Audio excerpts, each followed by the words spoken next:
नमस्कार, आप देख रहे हैं द क्रेडिबल न्यूज। दोस्तों, आज मैं आपको एक बेहद अहम खबर बताने वाली हूं। ये खबर मध्य प्रदेश के उज्जैन से जुड़ी हुई है। उज्जैन के बेगमबाग इलाके के अंदर प्रशासन ने 12 घर और दुकानों को तोड़ डाला। ये दुकानें खासकर मुस्लिम समुदाय की थी और ये जगह महाकाल मंदिर के पास है। और सिंहस्थ 2028 की तैयारियों के लिए कहा गया कि इन जमीनों को खाली कराया गया है। अब जिन दर्शकों को नहीं पता कि सिंहस्थ क्या है, तो सिंहस्थ एक हिंदू धार्मिक मेला है जो हर 12 साल में उज्जैन में लगता है। और इसी के लिए कहा गया कि इन दुकानों को हटाया गया, इन पर बुलडोजर चलाया गया। अब प्रशासन इस पूरी कार्रवाई पर क्या कुछ कह रहा है। प्रशासन की तरफ से कहा गया, जिसमें खासकर उज्जैन डेवलपमेंट अथॉरिटी है, वो ये कह रही है कि ये अवैध निर्माण थे। इन जगहों की लीज करीब 30 साल पहले खत्म हो गए। लोगों ने वहां दुकानें और होटल खोल लिए थे जो नियमों के खिलाफ था। पहले नोटिस दिया गया था, कोर्ट का स्टे भी खत्म हो गया था, इसलिए तोड़फोड़ कानूनी बताई गई। सरकार कहती है कि किसी धर्म को निशाना नहीं बनाया गया, बस गैर कानूनी निर्माण को हटाया गया। ये पूरी खबर मैंने आपको बताई। लेकिन देखिए, जिन 12 घर, 12 परिवार और एक इलाका जो बेगमबाग है, यहां बोला गया कि ये सब अवैध था। लेकिन सवाल उठता है कि क्या सिर्फ अवैध मुसलमानों के ही घर निकलते हैं? कुछ लोग जो यहाँ पर रहने वाले थे वो ये कह रहे हैं, जिनके घर और दुकानें टूटी, वो ये कह रहे हैं कि उन्हें ठीक से सुना नहीं गया। कई लोगों ने कहा कि मुआवजा नहीं दिया गया और विकल्प की जगह भी नहीं दी गई। कुछ लोगों को लगता है कि केवल मुस्लिम इलाकों को जानबूझकर चुना गया, और जबकि दूसरे इलाकों में भी अवैध निर्माण थे, वहां कोई कार्रवाई नहीं की गई। लोगों को लगता है कि ये कार्रवाई डर और भेदभाव को फैलाने वाली थी, खासकर मुस्लिम समुदाय के लिए। अब देखिए, सिंहस्थ की तैयारियां हो रही हैं, लेकिन लगता है कि ये तैयारियां सिर्फ मिट्टी और मकानों की सफाई की नहीं, किसी खास तबके की सफाई के लिए की गई। 30 साल पुरानी लीज खत्म हुई तो चलो कागजी काम करो, नोटिस दो, कोर्ट में जाओ, मगर नहीं। अब तो सबसे आसान तरीका जो निकाला गया है वो है बुलडोजर लाओ, न्यूज बनाओ। और सुनने में आता है कि कोर्ट के स्टे हट चुके थे, लेकिन भाई कानून कहता है कि हर इंसान को सुनवाई का हक है, और वहीं दूसरी ओर लोगों का कहना है कि उन्हें ठीक से सुना नहीं गया। और बहरहाल अब ये पूरा मामला आपने समझा। और देखिए, ये कोई ट्रेंड जो है नया नहीं है। यूपी में भी आपने देखा होगा कि किस तरीके से योगी आदित्यनाथ का बुलडोजर जो है वो एक ब्रांड बन गया है। इसे लेकर अभी हाल फिलहाल में बिहार के अंदर भी किस तरीके से बुलडोजर से योगी आदित्यनाथ का स्वागत किया जा रहा था, और योगी आदित्यनाथ एक के बाद एक बुलडोजर वाले जो बयान थे वो देते हुए नजर आ रहे थे। और सबसे बड़ी बात, जिस बुलडोजर को यूपी के अंदर ब्रांड बनाया गया, वो वहां पर जब भी चलता है तो पता नहीं क्यों ज्यादातर जो होते हैं वो मुस्लिम मोहल्ले होते हैं। और अब वही स्टाइल जो है दूसरे राज्यों में भी देखा जा रहा है, बुलडोजर से इंसाफ। और सोचिए, जिनके घर गए वो कहां जाएंगे? कोई नोटिस नहीं, कोई मुआवजा नहीं, कोई जगह नहीं, ये तमाम बातें कही जा रही हैं। वहीं अब जो है ये कहा गया कि ये निर्माण जो था अवैध था, तमाम तरह की बातें होती हैं। वहीं दूसरी ओर देखिए कि जो मैंने अभी आपको बताया कि उज्जैन की घटना मैंने आपको बताई कि किस तरीके से सिंहस्थ की तैयारियों के लिए मुस्लिम परिवारों का जो घर था उसे हटाया गया।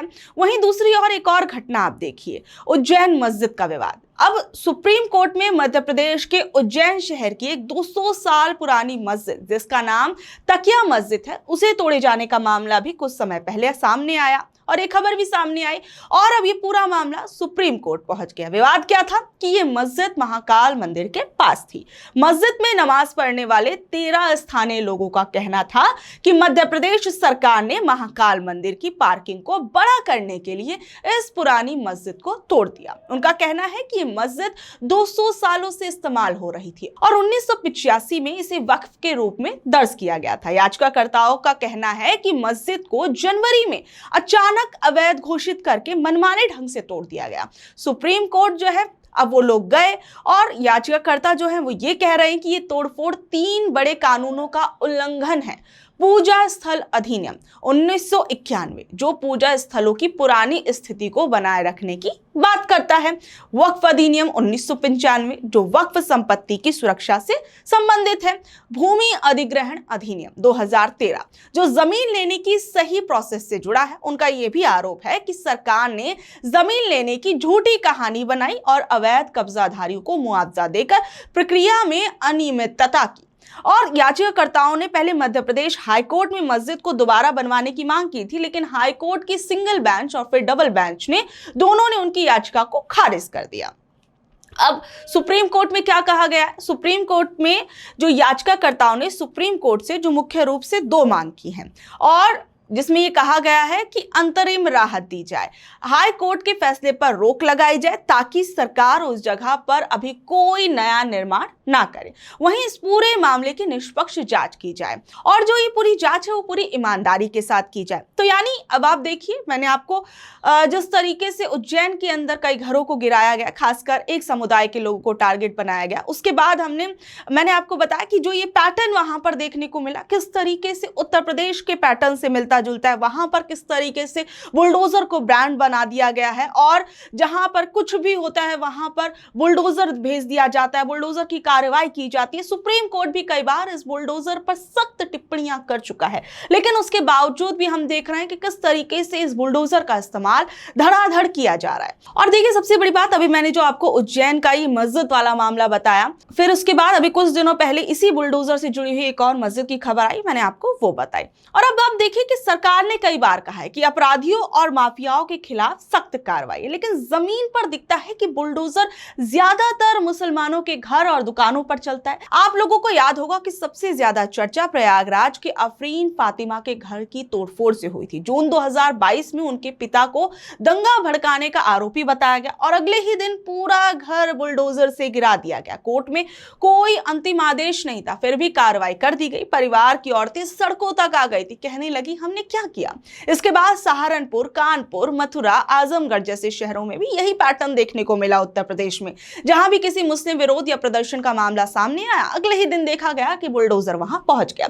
लोगों ने कहा कि अगर ये वाकई कानून की कार्रवाई होती तो हर धर्म, हर समाज के गलत कामों पर एक जैसा बुलडोजर चलता, लेकिन तस्वीरों में हमेशा वही झंडे, वही मोहल्ले दिखते हैं। मुसलमानों के इलाके मानवाधिकार आयोग और यूएन तक ने इस पूरे मामले पर चिंता जताई है और उन्होंने जो ये बुलडोजर की कार्रवाई होती है उसे कहा कि कलेक्टिव पनिशमेंट है, यानी पूरा समुदाय सजा भुगत रहा है जैसे लगती है। और देखिए, योगी आदित्यनाथ खुद कई बार कितने मंचों से बोल चुके हैं कि देखिए हमने अपराधियों पर बुलडोजर चला दिया, जो गलत करेगा उसे उसी भाषा में जवाब मिलेगा। और इस भाषा को बहुत तो ने देखा कि किस तरीके से खुली धमकी के तौर पर देखा गया कि कई मंचों से बुलडोजर को लेकर किस तरीके से योगी सरकार अपना कंधा थपथपाती हुई नजर आई है। और सबसे बड़ी बात, कई विपक्षी नेताओं ने पूछा कि जब अपराधी हिंदू होता है तब ये बुलडोजर क्यों खामोश रहता है। कोर्ट ने यह भी कहा कि बिना नोटिस और सुनवाई के किसी का भी घर गिराना संविधान के खिलाफ है। मगर योगी राज में बुलडोजर जैसे राजनीतिक प्रतीक बन गया है। चुनावी भाषणों में भी बुलडोजर मंच पर रखे जाने लगे हैं। बिहार में जैसे मैंने आपको बताया, वहां पर तो ये पैटर्न देखा ही गया, पोस्टर बनते हैं बुलडोजर बाबा के नाम पर और धीरे धीरे ये विकास की मशीन से ज्यादा डर की निशानी बन गया। गरीब, अल्पसंख्यक और विरोध करने वाले लोग अब यही सोचते हैं कि कहीं अगला बुलडोजर उनके मोहल्ले में ना आ जाए। इसलिए लोग कहते हैं कि बुलडोजर अब सड़क नहीं बना रहा बल्कि लोगों की जिंदगियां बर्बाद कर रहा है। तो देखिए, अब ये बुलडोजर की जो कार्रवाई की गई, मैंने आपको प्रशासन ने जो अपना पक्ष रखा मैंने आपको वो बताया। वहीं दूसरी ओर हम जो ये बुलडोजर वाला पैटर्न जो है कई राज्यों के अंदर देख रहे हैं, खासकर जो बीजेपी शासित राज्य है वहां पर खासकर हम देख रहे हैं और कई घटनाएं मैंने आपको बताई। और सबसे बड़ी बात आप देखिए कि अब सबसे बड़ा सवाल उठता है कि कई बार कोर्ट इस बुलडोजर वाले मामले पर अपनी सख्त टिप्पणियां कर चुका है, लेकिन उसके बावजूद ये बुलडोजर वाला जो एक पैटर्न है वो खत्म होने का नाम क्यों नहीं ले रहा, ये सबसे बड़ा सवाल उठता है। बहरहाल, आप लोग इस खबर के बारे में क्या कुछ कहेंगे, नीचे दिए गए कमेंट बॉक्स में आप इस खबर के बारे में अपनी राय भी दे सकते हैं। इसी के साथ इस खबर को लाइक करिए, शेयर करिए और अपने दोस्तों रिश्तेदारों तक शेयर कीजिए। धन्यवाद।